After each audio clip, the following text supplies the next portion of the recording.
This is the Trailblazers Podcast, Episode 1. So many times as sales professionals, we tend to do, as we go into a sales meeting with a client, we tend to think that if when we are talking, that we are selling. And some of the most effective salespeople are selling by not saying anything.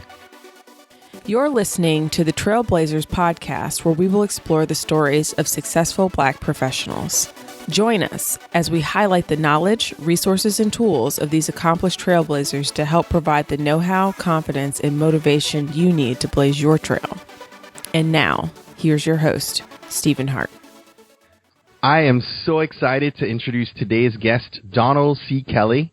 Donald is the founder and host of the Sales Evangelist podcast. He's interviewed hundreds of sales professionals and has been featured in Entrepreneur Magazine, Huffington Post, and Yahoo Finance, just to name a few. Donald is a successful sales coach and the creator of the TSE Hustlers League that has helped train and equip sales professionals and entrepreneurs with the tools and confidence needed to find more customers, close deals, and earn the money they deserve. Donald, welcome to the show. Hey, bro. Thanks so much for having me, man. I've shared a little about your background, but I'd love you to take a minute or two and tell us a little more about yourself. What's your story? Well, first of all, I'm excited to be a part of this podcast episode and a part of this podcast in general. And I know a lot of people out there who are listening may be, in a similar situation I was and trying to, blaze their trail. And same thing with you. Folks may be out there trying to, get motivated, get into the mindset. And, my story ties very closely with that concept.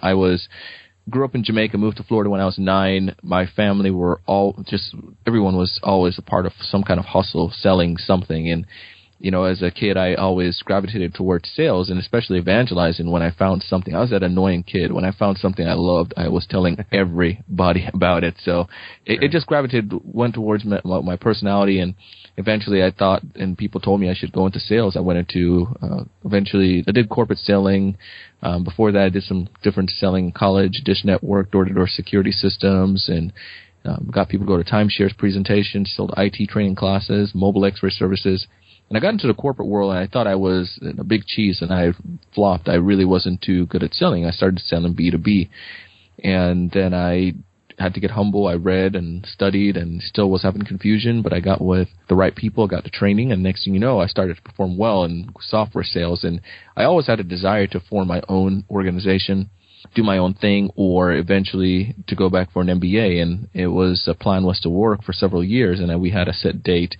And lo and behold, TSE started, the Sales Evangelist, the podcast. I started evangelizing because I found out what made effective selling. And next thing you knew, we started to gain a good amount of traction, and the podcast grew. And then it came to the point where TSE was that startup, and ditched the idea of going for my Harvard MBA and focusing on TSE now. And as of last year, July was my Independence Day for my corporate job, and now TSE is a full-time gig. And it's amazing what can happen when you really put your mind to something and you had to blaze that trail, so to speak. You had to get out and to make something happen. And my wife backs the podcast very well in the business, and it's amazing what we're seeing happening, especially now in 2016. We have a lot of great, ambitious goals that we know will come to pass based on the trajectory we've gone. So it's just exciting. It's humbling. It's an honor, and I'm grateful for those who connect and like us. Well, congratulations on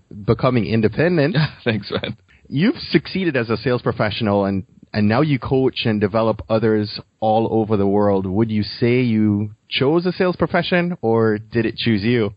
I think it was a hybrid of both. And when I say both, let me explain. I feel that anyone can sell if they have a desire to sell. The other thing that I've realized is that growing up, it was something a part of my upbringings. And you're from Jamaica, so you know this too. Like somebody in the neighborhood has a neighborhood shop. They have a shop on the house. So my family, we were those people. We had a shop. My dad is an entrepreneur in Jamaica, so he had several businesses. My aunt, she used to come to the U.S., buy clothes and different stuff, then take them down in barrels and then sell them. And then they used to have the setup, in the downtown, and we used to go out there and every once in a while. So from a kid, I always saw that if you want to get money, you have to go and sell. You have to make it. You can't just go and beg for it. You have to make something happen. So that part was a part of my, I guess, upbringing. I would say part of the DNA. My mom was like a hustler. She worked hard to get us here to the U.S. and then worked hard to sustain us and to help us to get college educations that we got. And it was, so I saw the hustle. So that part was, kind of chose me, but it came to the point where I had to make a decision. Do I want to go into business? Do I want to go to law? And I did a lot of debate in high school, and that's where I, learned to do more formal speaking and things of that nature, especially with some other later experience as well. But I had to make a conscious decision. Do I want to go towards law? Do I want to go towards business? And everybody knows if you're going to do business, you have to sell. And that's when I chose to go towards that childhood passion and towards selling or persuading and helping people. So it was a hybrid of both. That's good. Most anyone in business, whether you're in the corporate world or you're running your own business, you really must know how to sell. Yet, it just feels like it's often a stepchild of skills we are taught to hone and develop. What is it behind the negative mindset around sales? I think the main thing that comes with that negative mindset are two factors. One, well, there could be several factors, but these are two that are prominent to me. One is the fact that we have been, I guess, indoctrinated through television and through pop culture and through media about what a salesperson does. Like the idea that someone who's in sales is going to take something from somebody else that they don't necessarily believe. You look at all the great sales movies, ABC, Alec Baldwin back in Glenn Ross is the idea of always be closing. You have to be above somebody else. Boiler Room. You look at The Wolf of Wall Street. You look at all these movies. Somebody is robbing somebody else or taking something, and that mindset I think is more prevalent as opposed to those who are ethical salespeople. And sometimes with sales, you have people who want to do whatever possible to earn that money. When you have so much money, especially behind something, you find there is a little bit of deception. So it's more glamorous to say somebody was more of a deceptive salesperson than to create a movie about an awesome, great salesperson who was just ethical.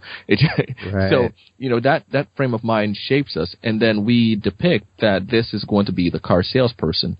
And unfortunately, there are a lot of people who will, who still will make those bad decisions, and based on what they've learned and what society has taught them that, sales is, or salespeople are like. So now everyone has this discomfort of saying, I don't want to be associated with something like that. And I'm starting my business, I'm doing a lawn care business or whatever it is, but they just see them, when they think of sales or them selling somebody, it's as if, this is the second point, they think now that they're taking advantage of someone, and because if they're taking advantage of someone, they can't do that. They might see, I buy a product for $5, but if I sell it for $8, that I'm robbing them. No, you're not. That product costs $5, and you have to make some kind of profit margin on it, unless you're going to go out of business. And Most people are probably willing to spend $10, but you're selling it for $8. So, there's the idea there again is that we create these things in our minds that limits us, and sometimes we're taught that from, again, society and from TV. To overcome that, what we must realize is that people is the value. And a lot of times business owners, and especially new entrepreneurs, they are so fearful of this idea that they close themselves back from putting themselves out there and being depicted by others as that guy, that sales guy who's trying to be sleazy and trying to take advantage of somebody. If you have something of value, it's your moral obligation to tell the world about that.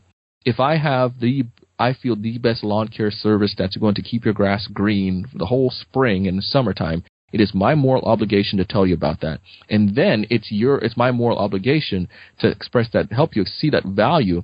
And then, more than likely, you will recognize that value, and you'll be willing to pay for that. And you probably will be willing to pay more than what I think it's worth, because you see the value in it. And that's where sometimes people shortchange themselves. When I first started off with my coaching, somebody asked me, how much is for coaching? I didn't advertise it. Dude just asked because he found a podcast. And I was like, I don't know, X amount of dollars. I think it was like, it was ridiculous. Like, $300 for the month. And it was, I look back on it, I'm like, that was cute. But then, you know, as I started working more with other people, they're like, that's way too low. You got to position it higher. And then I would see customers who would say, you know, that I remember one guy, he found us he was far east. He was in Japan at the time. And when I told him about the sales training, he didn't blink when I got brave and started asking a little bit more. I was like, $1,200. And he was like, no problem. And it was amazing. And then now I'm like, oh man, I need to go further. But because people see the value, people then tend to, when people see the value in something, they're willing to pay for it. So all in all, we find that one, we get this idea, this notion from TV or from pop culture. Two, we make that become our limited beliefs that affect the way that we sell. We see ourselves as doing something sleazy. But in actuality, three, there are many people out there who want what you have, and you have to open your mouth, and they're willing to pay for it and to, you know, give value. You have a moral obligation to tell the world about what you have to offer, and don't think of yourself as being sleazy. You're helping them. Absolutely. I always like to say price is only an objection in the absence of value. Oh, for sure.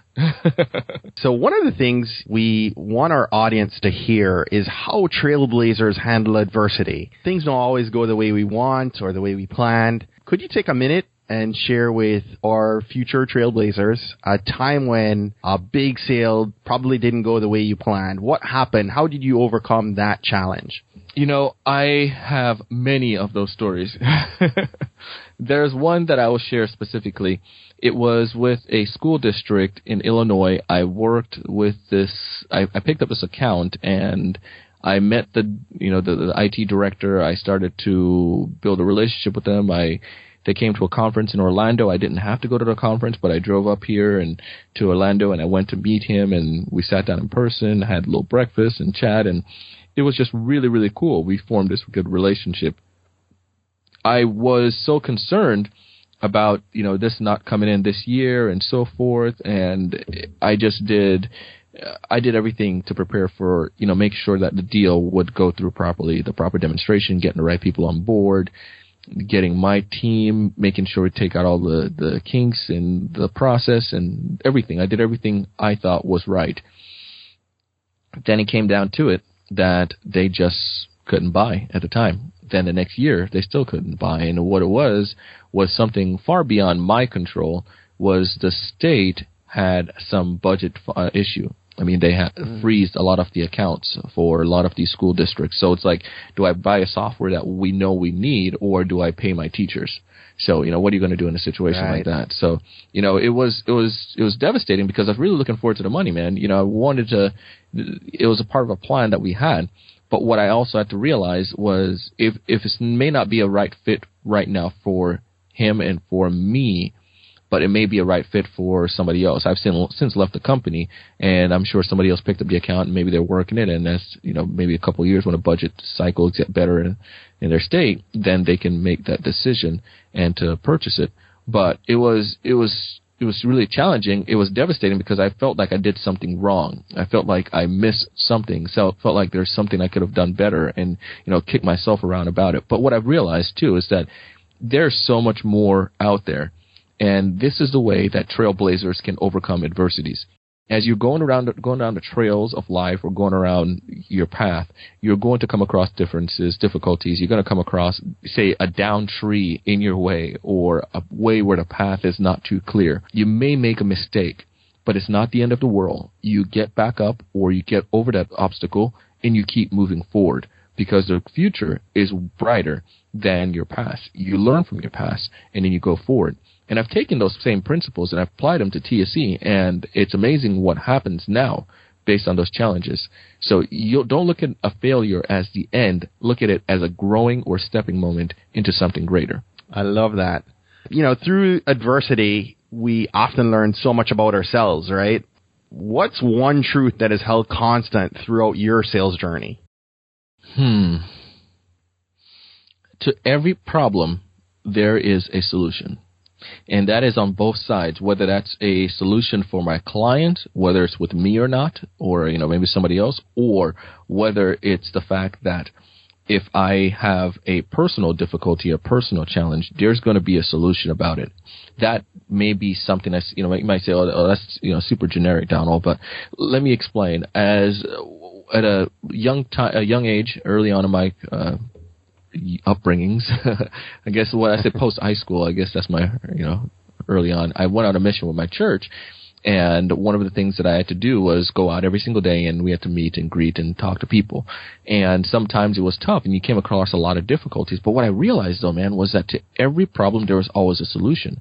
And I took that same principle, because I can tell you many stories where we came across difficulties and you found a solution. And that's the same thing I applied to my sales career, man. There's so many times where it's like, I'm not going to get the numbers, or I'm not going to get this, or it just seemed like there's no way this is going to work out. But somehow, like that deal, it didn't work out, but other deals worked out, which was huge or bigger. The deal that came in after that one was a $150,000 deal, and the other deal with Illinois was a $50,000 deal. So, I mean, to every problem, there's a solution. It may not be the one that you want right now, but there is a way, and that's a truth that I've held on to. So whenever I couldn't find clients, I know I would get creative, and I could figure out a way. If I couldn't close a deal, I know that if I got creative, there was going to be a way. And if I just could not, like early on, couldn't gain the skills needed to be successful, I knew there was going to be a solution, and I got the training, and it's amazing what happened. So that's something that helped me. Absolutely. Always works out the way it should. Yeah, man. So, or trailblazers, some people listening to this podcast, this session, may not necessarily hold a job title of a sales rep, but I firmly believe, whether you're a student or a corporate professional, you own your own business, you're an entrepreneur, we must all learn the art of selling, if for no other reason to make sure that we can do a great job selling ourselves, right? Mm-hmm. So let's talk through maybe a few effective skills or techniques, maybe 3 effective skills or techniques we can begin to hone today to become better at selling ourselves. The most important part, I would say, is going back to the concept, especially when you're selling yourself. If you're an entrepreneur, if you're a solopreneur, you are selling you. I was watching this thing the other day on D. Wade, Go Heat, and Dwayne Wade, he has a brand outside of basketball, and one of the things was that he had to learn to sell D. Wade. Like, that's who you're selling. And it was cool hearing the story and what he's doing, all the great things that he's accomplishing. And I realized it's the same thing with us as entrepreneurs. No matter what your business is, if it's, again, you're selling donuts, you still have to sell you, because you're the creator of that donut. You have to sell yourself. So it's that firm belief that what you have to offer is of vital importance to others who are ideal for you. So that's number one. It's understanding you have value, and understanding having confidence in yourself. You have to be borderline cocky is what I call it. Not necessarily cocky, but just super confident in a way that you just have this massive belief in you no matter what.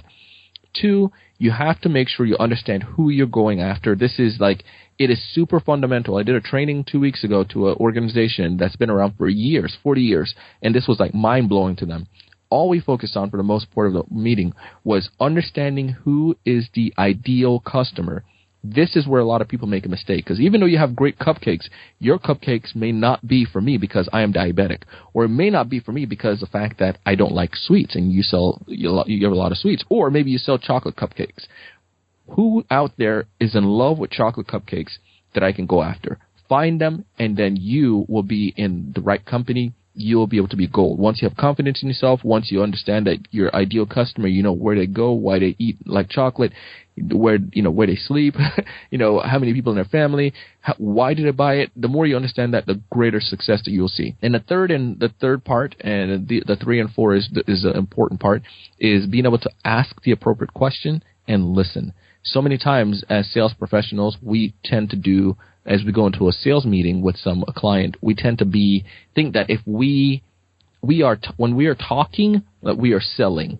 And some of the most effective salespeople are selling by not saying anything, because they ask a question, they sit back and listen, and the prospect, they sell themselves, because when you ask an appropriate question, they start to think, and they realize, yeah, this guy does sell cupcake, and I do really like him, and like cupcakes, and he asked me a question about why cupcakes are so important to me. Well, I'm thinking about it, right, and I need to get some cupcakes. Let me just buy some from him. This is a crazy example, but you get the point, is that when you usually ask the appropriate questions, people usually self-diagnose and then to usually make a decision to convince themselves that this is what they want. So if you can do those things, if you can truly have confidence in yourself and your product or your service, if you can truly understand your ideal customer, know how to ask questions and to listen, you'll be able to close deals, because the closing becomes so much easier once you do all of that. When you're focused on the ideal person that typically would buy from you, and you ask them the appropriate questions and you listen to them, then you can better formulate that, that conversation.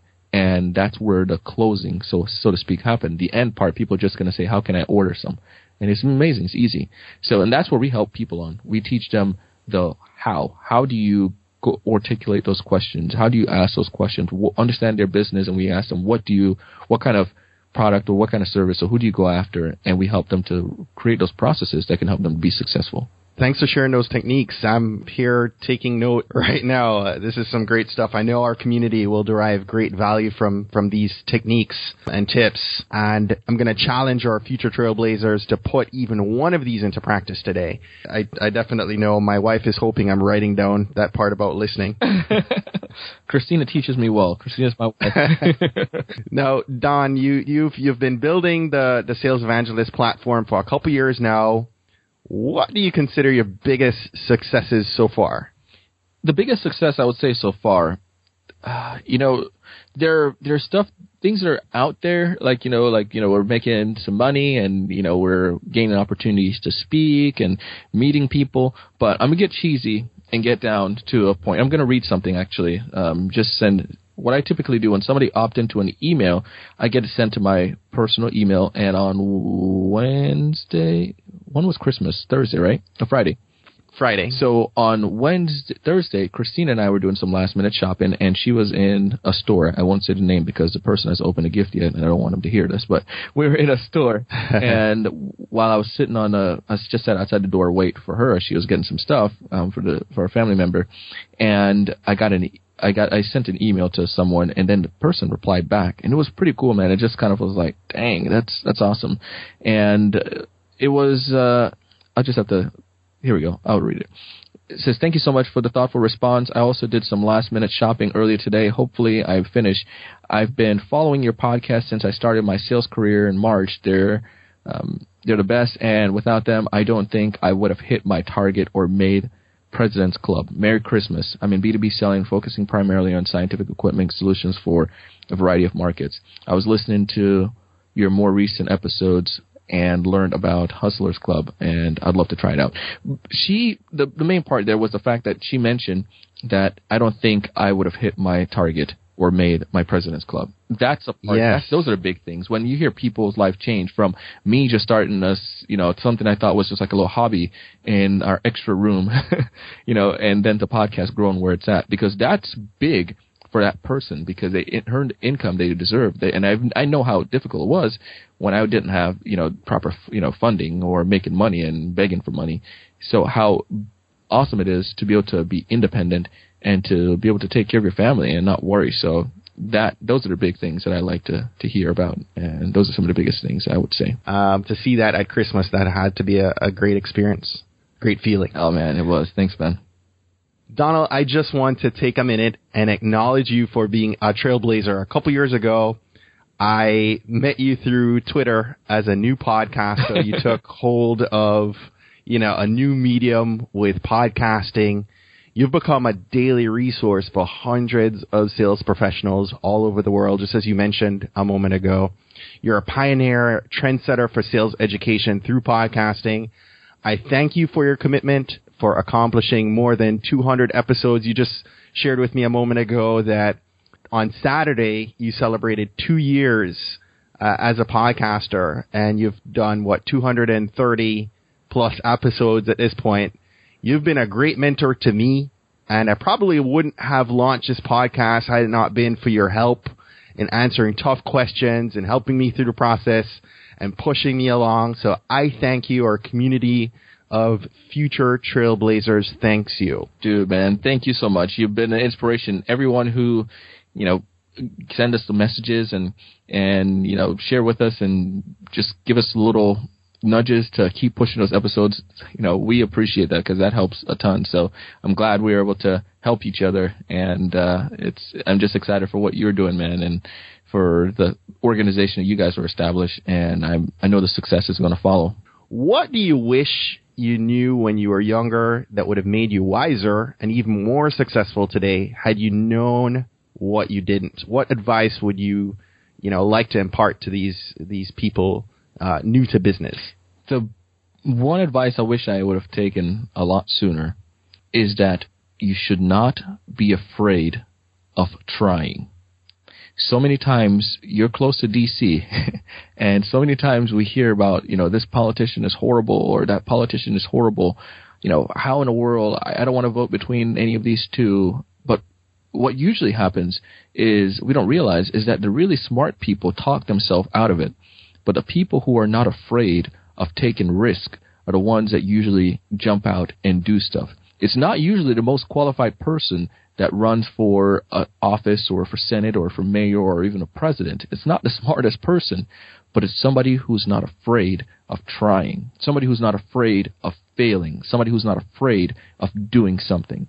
And for so many years, I held myself back from taking risk and for doing big things because I was afraid of what others may think of me or was afraid of the failure. But what I've come to realize is that it's a farce and that those fears hold us back from accomplishing great things, and too many people go throughout life. So many great presidents probably went by who never, ever ran because they were afraid or thought they couldn't do it. But somebody who wasn't did it. And that's the message I wish I would have taken earlier, and now I'm living that I'm going to do it. I'm going to take those risks. I'm going to try those things. Even though I'm not great at them, I'm going to do it because, hey, somebody's got to, right? Right.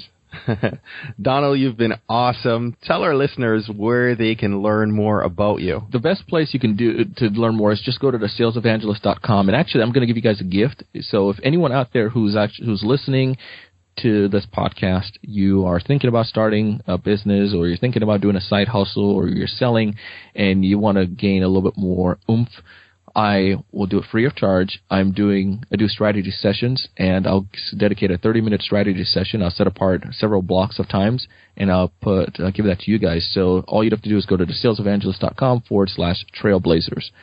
Again, thesalesevangelist.com/trailblazers. And if you go there, you get to schedule a session with me, do a strategy session. It won't be like a little hoodwink. You heard my personality already. It's just straight up a gift. For those who are connected with a friend, and you'll get a chance to work on some of the challenges that you have with sales and give you 30 minutes. So we'll set apart several blocks of time, and whoever gets those, okay? That is awesome. Fantastic. Thank you so much again for being our guest today. Anytime, man. Thank you. And keep hustling and keep doing good things.